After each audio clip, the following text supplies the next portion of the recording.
બનાસકાંઠામાં સતત બીજા દિવસે વાતાવરણમાં પલટો જોવા મળ્યો છે અને જે અહેવાલ આવી રહ્યા છે તે પ્રમાણે કાંકરેજ, દિયોદર, લાખણી, ધાનેરા, દાંતીવાડા, પાલનપુર સહિતના વિસ્તારોમાં વાતાવરણ બદલાયું છે। ગાઢ ધુમ્મસ અને વાદળછાયા વાતાવરણથી ખેડૂતોમાં ચિંતા વધી છે। શિયાળુ પાકમાં રોગ આવવાની શક્યતાઓ છે।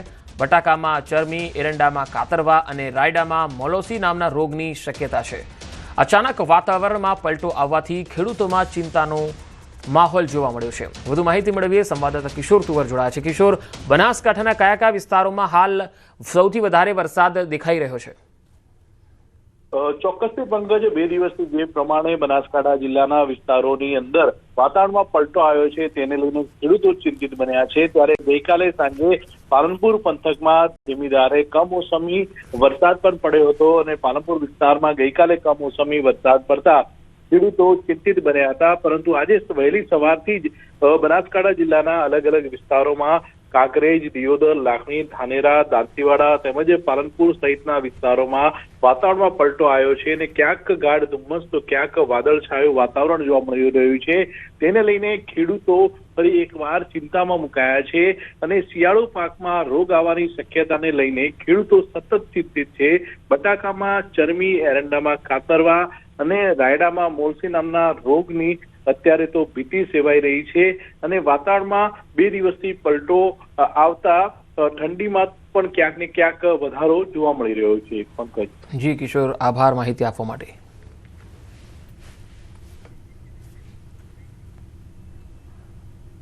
માવઠાથી આંબાના પાક પર માઠી અસરની શક્યતા જોવા મળી છે। વાત છે જૂનાગઢની, જ્યાં કેરી પકવતા જે ખેડૂતો છે તેઓ ચિંતિત બન્યા છે।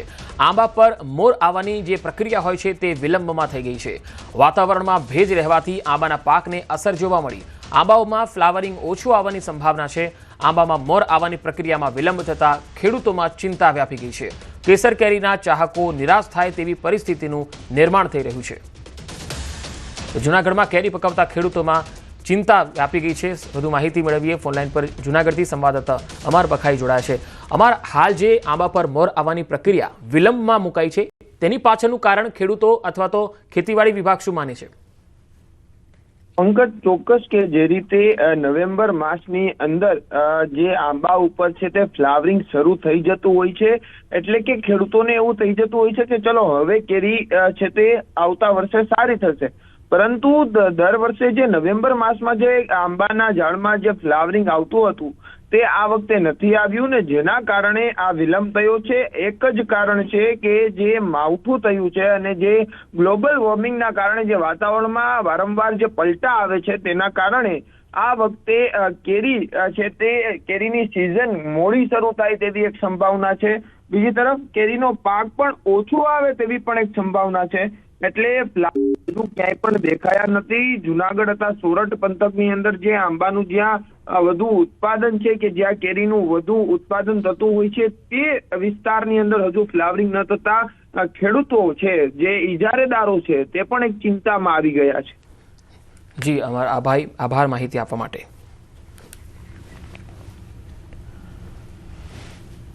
ચાલુ વર્ષે ગીરની પ્રખ્યાત કેસર કેરી પર મંડરાઈ રહ્યો છે ખતરો। આવું ખેડૂતો કહી રહ્યા છે કારણ કે નવેમ્બર મહિનો પૂરો થવાની આરે છે, હજુ કેસર કેરીના આંબાના બગીચાઓમાં ફ્લાવરિંગ આવ્યું નથી। સામાન્ય રીતે કેસર કેરીના આંબા પર નવેમ્બર મહિનામાં ફ્લાવરિંગ આવતું હોય છે, પરંતુ ચાલુ વર્ષે કમોસમી વરસાદ અને સતત બદલાતા વાતાવરણને કારણે હજુ સુધી આંબાના બગીચાઓમાં ફ્લાવરિંગ આવ્યું નથી, જેથી ખેડૂતો ચિંતામાં મુકાયા છે।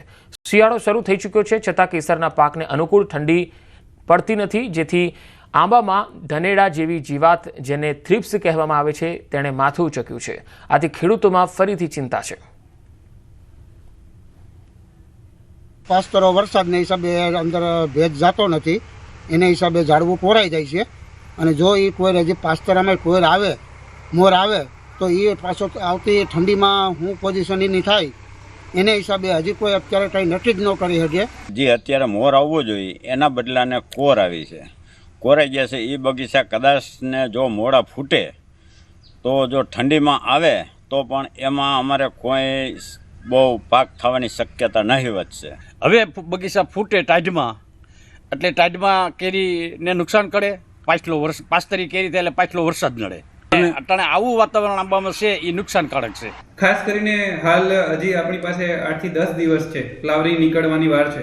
એટલે અત્યારે આપણે થડ પર જો પ્રાકૃતિક ખેતી કરતા હોય તો બ્રહ્માસ્ત્ર છે કે નિમાસ્ત્ર છે કે નીમ ઓઇલ છે એનો છંટકાવ કરીએ, કેમ કે મધ્યા જેવી જીવાતો છે હાલ સુષુપ્ત અવસ્થામાં હોય.